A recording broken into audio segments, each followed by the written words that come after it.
Ți s-a întâmplat vreodată ca blatul bucătăriei sau băii tale să se păteze?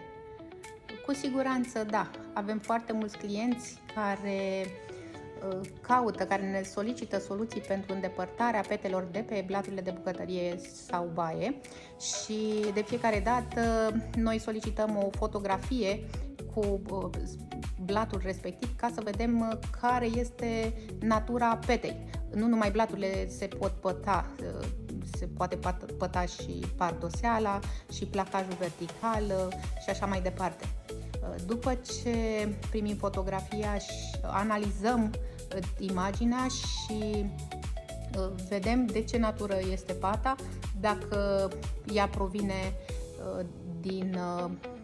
ca urmare a contactului cu apa, poate fi o pată de ulei, o pată de vin, o pată de cafea sau pot fi pete de verdeață, pete organice. Recomandăm soluția pentru înlăturarea petei și pentru fiecare soluție în parte dăm niște instrucțiuni de folosire.